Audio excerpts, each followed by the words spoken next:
Yang pertama, memahami konsep pemasaran global dan berkelanjutan, serta pentingnya nilai pemasaran dalam konteks tersebut.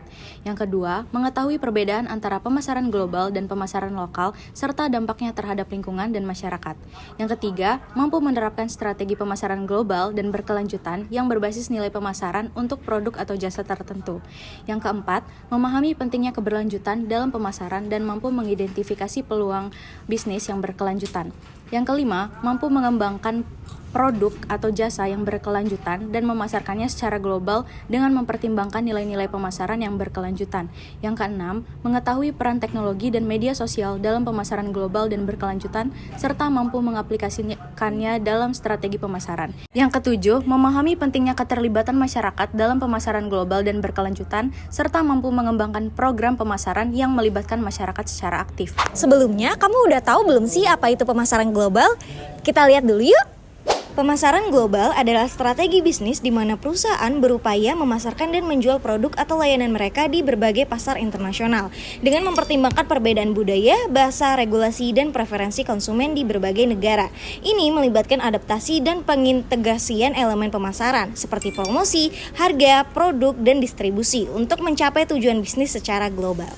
Kalau gitu, perlu nggak sih kita mengglobal? Kita lihat dulu yuk step-stepnya untuk menentukan apakah perusahaan kita perlu atau tidak masuk ke pasar internasional. Step pertama, kita harus melihat go or not go. Apakah yang terbaik bagi kita adalah fokus secara eksklusif pada pasar dalam negeri atau haruskah kita juga menebar jaringan di tempat lain? Kalau kesimpulannya pergi, kita harus bertanya lagi, pasar global manakah yang paling menarik, negara mana yang menawarkan peluang terbesar bagi perusahaan kita. Ketiga, kita harus melihat tingkat komitmennya. Potensi peningkatan resiko yang lebih besar akan terjadi bila memasuki pasar luar negeri, tetapi imbalannya mungkin sepadan dengan resiko tambahannya. Step yang keempat yaitu mengembangkan strategi pemasaran. Haruskah kita menstandarisasi apa yang kita lakukan di semua negara tempat kita beroperasi atau mengembangkan strategi pemasaran lokal yang unik untuk setiap negara? Dan kamu tahu nggak sih kalau pasar internasional atau pasar global ini dilindungi oleh pemerintah dengan bentuk seperti ini? Yang pertama ada kuota. Banyak pemerintah menetapkan kuota impor barang asing untuk melindungi lapangan kerja dalam negeri dan juga industri. Nah, tujuan dari kuota ini adalah untuk melindungi terhadap praktik perdagangan luar negeri yang tidak adil seperti dumping atau penetapan harga impor di bawah biaya produksi. Kedua ada embargo, tindakan pemerintah atau organisasi internasional untuk melarang perdagangan atau pertukaran komersial dengan suatu negara atau entitas tertentu. Dan terakhir ada tarif, ini bertujuan untuk mengubah harga barang impor agar lebih mahal dan mendorong preferensi terhadap barang produksi dalam negeri, serta dapat digunakan sebagai sumber pendapatan bagi pemerintah. Dan materi selanjutnya kita akan mempelajari tentang analisis pemasaran lingkungan eksternal yang akan dijelaskan oleh Putri Cantika. Jadi, lingkungan pemasaran eksternal ini ada 5 elemen. Di antaranya adalah yang pertama kita bahas yaitu ada lingkungan ekonomi. Lingkungan ekonomi adalah faktor-faktor yang mempengaruhi daya beli dan pola pengeluaran konsumen. Suatu bangsa mempunyai tingkat dan distribusi pendapatan yang sangat beragam. Pemasar perlu memahami keadaan perekonomian dari dua perspektif yang berbeda. Yang pertama, kesehatan perekonomian secara keseluruhan dan tingkat pembangunan suatu negara. Ukuran kesehatan ekonomi yang paling umum digunakan adalah produk domestik bruto atau PDB suatu negara. Penting bagi perusahaan yang ingin memasuki pasar luar negeri untuk mempertimbangkan nilai tukar juga. Tetapi PDB dan nilai tukar saja tidak memberikan informasi yang dibutuhkan pemasar dalam memutuskan apakah lingkungan perekonomian suatu negara dapat menciptakan pasar yang menarik. Mereka juga perlu mempertimbangkan apakah mereka dapat menjalankan bisnis seperti biasa di negara lain. Yang kedua ada tahap siklus bisnis saat ini. Siklus bisnis sangat penting bagi pemasar karena pengaruhnya terhadap pelanggan. Yang kedua ada lingkungan persaingan. Elemen penting kedua dari lingkungan eksternal perusahaan adalah lingkungan persaingan. Untuk produk mulai dari pasta gigi hingga kendaraan sport, perusahaan harus selalu mengikuti apa yang dilakukan pesaing sehingga mereka dapat mengembangkan fitur produk baru, jadwal harga baru, atau iklan baru untuk mempertahankan atau memperoleh pangsa pasar. Pasar perlu memahami posisi kompetitif mereka di antara alternatif produk dalam lingkungan mikro dan struktur industri mereka yaitu lingkungan makro. Selanjutnya ada lingkungan teknologi. Lingkungan teknologi sangat mempengaruhi aktivitas pemasaran. Tentu saja internet adalah perubahan teknologi terbesar dalam pemasaran dalam beberapa waktu terakhir.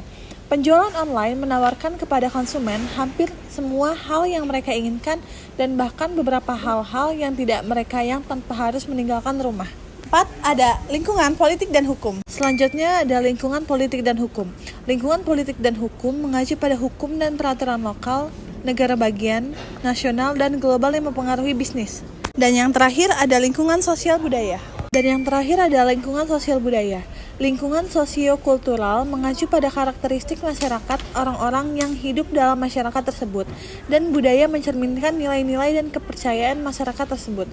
Baik di pasar dalam negeri atau pasar global, pemasar perlu memahami dan beradaptasi dengan kebiasaan, karakteristik, dan praktik masyarakat. Selanjutnya masuk ke dalam lingkungan budaya sosial. Lingkungan sosial budaya.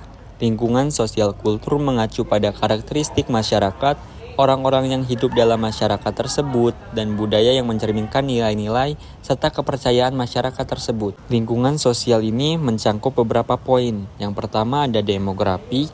Demografi merupakan statistik yang mengukur aspek-aspek populasi yang dapat diamati seperti ukuran populasi, usia, jenis kelamin, kelompok etnis, pendapatan, pendidikan, pekerjaan, serta struktur keluarga. Selanjutnya ada nilai. Nilai dibagi menjadi dua, yaitu nilai-nilai budaya dan budaya kolektivitas. Nilai-nilai budaya merupakan keyakinan mendalam masyarakat tentang hak dan cara hidup yang salah. Sedangkan budaya kolektivitas merupakan budaya di mana orang menundukkan tujuan pribadinya pada tujuan komunitas yang stabil. Selanjutnya ada norma sosial. Norma sosial merupakan aturan khusus yang menentukan apa yang benar atau yang salah, dapat diterima atau tidak dapat diterima. Nilai dalam gagasan umum tentang perilaku baik dan buruk. Dari nilai-nilai ini mengalirlah norma-norma sosial atau aturan-aturan spesifik yang menentukan apa yang benar atau apa yang salah, dapat diterima atau tidak dalam bentuk suatu masyarakat. Selanjutnya ada bahasa. Bahasa merupakan salah satu hambatan nyata yang dihadapi pemasar yang ingin memasuki pasar luar negeri. Sangat penting bagi pemasar untuk bekerja sama dengan masyarakat lokal yang memahami seluk-beluk bahasa untuk menghindari kebingungan.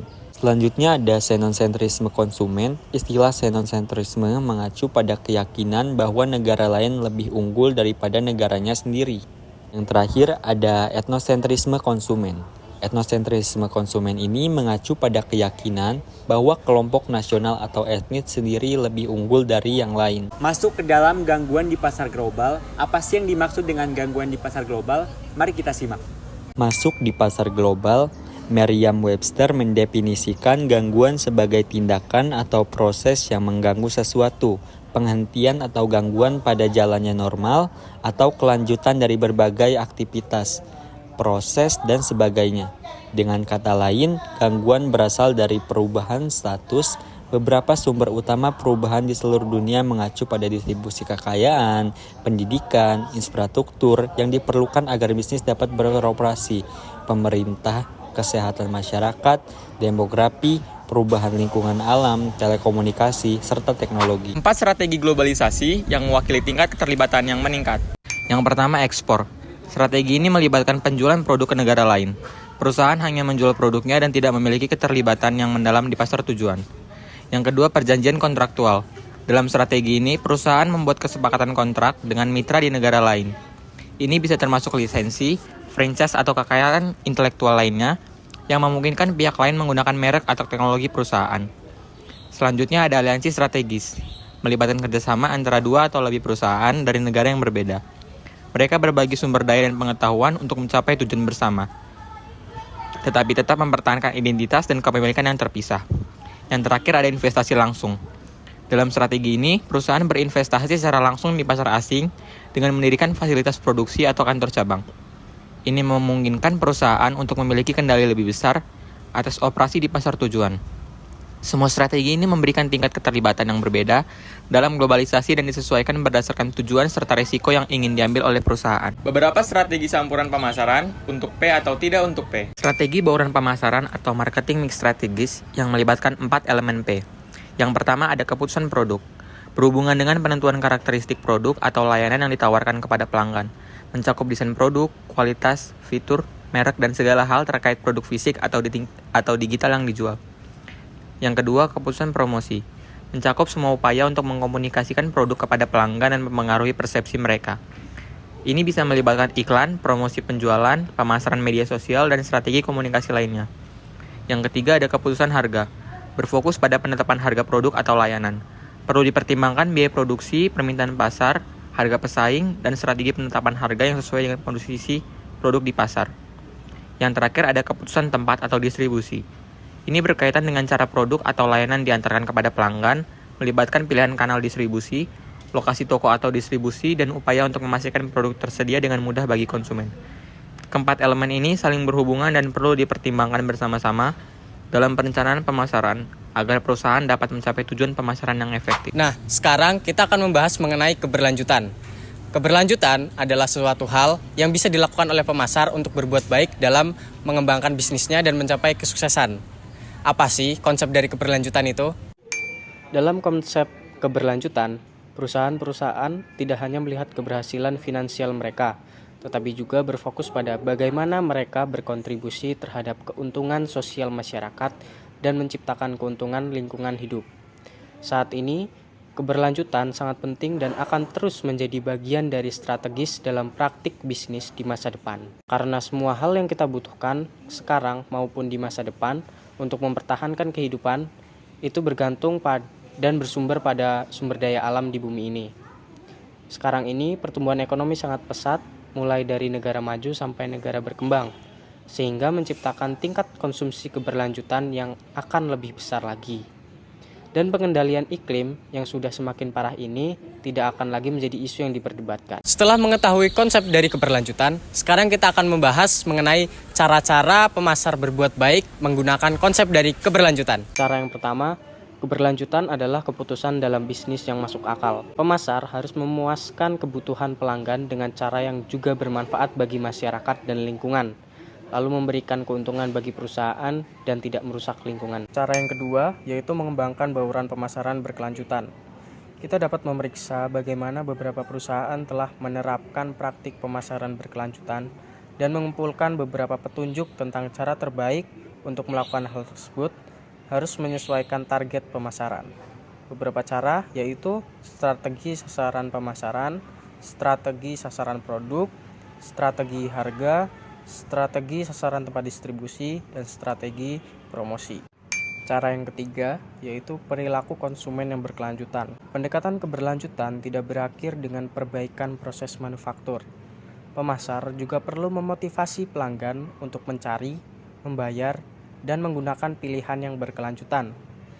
Banyak yang membeli produk yang meminimalkan penggunaan sumber daya alam, mendorong penggunaan produk-produk yang dapat didaur ulang, digunakan kembali, dan mudah terurai. Di kasus ini membahas strategi pemasaran yang ditetapkan oleh MS Glow, sebuah merek kecantikan ternama Indonesia yang telah berhasil memperluas pasar dengan memiliki agen dan member resmi di seluruh Indonesia hingga mancanegara. MS Glow juga sukses menghadirkan beauty clinic sehingga para pelanggannya bisa melakukan perawatan kulit dengan para ahli di bidangnya. Dalam mencapai kesuksesan, MS Glow memperkuat strategi pemasarannya dengan menciptakan inovasi untuk menjawab anxiety and desire pada masyarakat berkembang. Strategi pemasaran yang diterapkan oleh MS Glow diantaranya adalah promosi melalui iklan. Pemasaran global dan berkelanjutan berbasis nilai pemasaran dapat memberikan manfaat yang signifikan bagi pengrajin, pelaku usaha, sektor pariwisata, dan UKM. Selain itu, bisa meminimalisir kerusakan alam akibat aktivitas perekonomian. Dengan memanfaatkan nilai-nilai lokal, memperluas akses pasar, dan mengelola usaha secara berkelanjutan, pelaku usaha dapat meningkatkan daya saing, pendapatan, dan kontribusi terhadap pertumbuhan ekonomi.